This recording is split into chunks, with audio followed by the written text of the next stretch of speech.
Okay, let's talk keto. You're doing this for one reason, right? Results.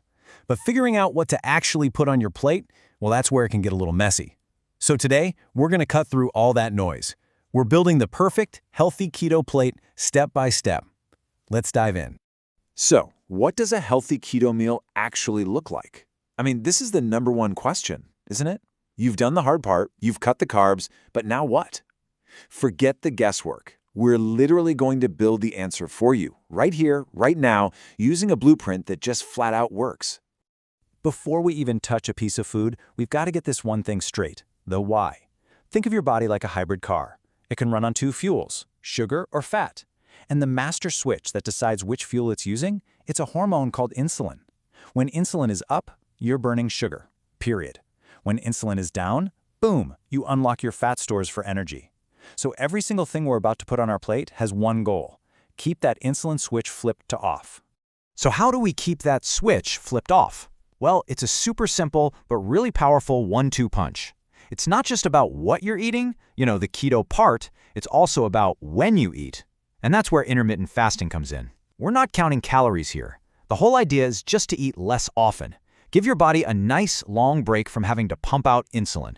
Here's what that looks like on a typical day. And seriously, it's so simple. You eat your first meal, let's say around noon, then you wait, 4 to 6 hours, and you eat your second meal. And that's it. You're done eating for the day. That simple rhythm creates this awesome 18-hour-plus fasting window. And that is the magic time when your insulin plummets and your body finally gets the memo to start burning fat. Now, this brings us to what is maybe the most important rule of this whole thing, the golden rule. Don't eat because the clock says lunchtime. You eat when you are actually truly hungry. And believe me, there's a world of difference between real hunger and that I'm just bored or it's a habit kind of eating.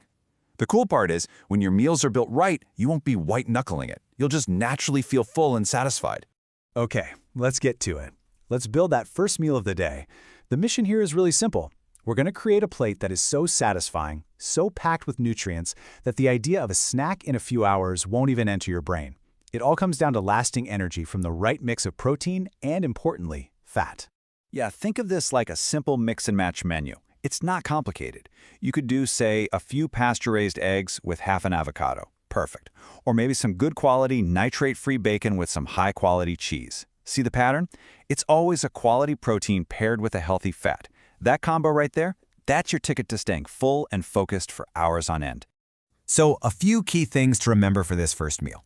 First, quality over everything. Think organic, grass-fed, pasture-raised, that stuff matters. Second, do not be afraid of healthy fat. It's your best friend for staying full. Third, you gotta become a label detective. You'd be shocked where sugar hides, even in so-called healthy stuff like nut butter. And last, go for the fattier proteins. Think chicken with the skin on, not a lean, skinless breast. All right, now we're gonna talk about something that is, and I'm not exaggerating, probably the single most important part of doing keto the right way. It's also the part that almost everyone messes up. See, healthy keto is not just about loading up on bacon and butter.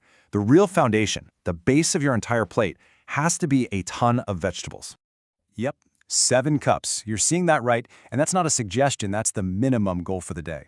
I know, it sounds like a mountain of greens, but this is the absolute non-negotiable. This is what separates dirty keto, where you're just avoiding carbs, from a truly healthy, clean keto approach that floods your body with the nutrients it's screaming for.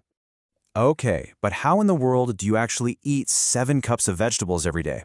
Honestly, the easiest way is just a massive salad. I mean, load it up. Things like broccoli, asparagus, kale, bell peppers, they all count. And here's the pro tip. This is a game changer. Eat your vegetables first. Before you touch your protein, before anything else, eat the salad or the steamed veggies. You'll be amazed at how easy it becomes to hit that target. So what's the big deal with all these veggies? Why are we so obsessed? Well, it's way more than just fiber. First, they feed all the good little microbes in your gut. Super important. And second, they're jam-packed with nutrients like potassium and magnesium. Getting enough of those electrolytes is the secret to avoiding that awful keto flu and actually feeling amazing. Okay, moving on to meal number 2, the last one of the day. The mission for this meal is clear. We need to load up on nutrients, feel totally full and satisfied, and give our body all the fuel it needs to cruise through that long overnight fast. And again, look how simple this is. It's the same mix and match idea. Maybe you have some wild-caught salmon, fantastic for those omega-3s, on top of another huge salad with a good olive oil dressing. Or a grass-fed hamburger patty next to some steamed broccoli dripping with melted butter. You're seeing the pattern, right? It's always the same formula: moderate protein, a mountain of veggies, and a healthy source of fat. Now, that term moderate protein can throw people off. What does it even mean? Let's make it super simple. You do not need a food scale. Just look at the palm of your hand. A piece of protein about that size and thickness, that's your target. Sure, if you're a serious athlete, you might need a bit more, but for most of us, it's the perfect visual cue. No measuring needed. All right, let's tackle the big one, the thing that trips everyone up: snacking. The secret here is to completely change how you think about it. That urge to grab a snack between meals, it's not you being weak. It's not a failure of willpower. It is simply a message, a signal coming directly from your body. And this quote right here just says it all perfectly. If you get the temptation to snack, just realize that you didn't consume enough fat at the last meal. That's it. A snack craving is just your body telling you, hey, that last meal was missing something. And almost every single time, that something is healthy fat. So the fix is just ridiculously simple. You don't fight the craving. When you feel it, just make a little mental note. And then, at your next meal, you consciously add more fat or even more veggies.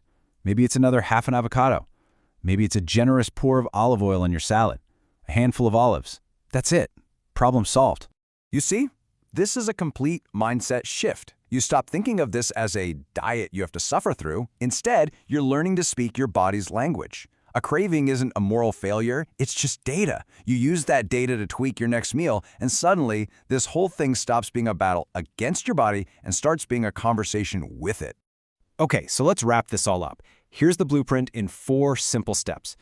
Number 1, become a sugar detective and get rid of all those hidden sugars. Number 2, stick to 2 powerhouse meals inside a 4 to 6 hour window. Number 3, make sure those meals are built on a foundation of 7+ cups of veggies every single day. And number 4, use healthy fat as your secret weapon to crush hunger and make snacking a thing of the past. And that brings us to the last and maybe the most important question of all, because this was never about theory, right? It's about action. So, based on this blueprint, what are you going to put on your plate tomorrow? What do those 2 meals look like for you? Seriously, picturing that right now, that's the first real step to making it happen.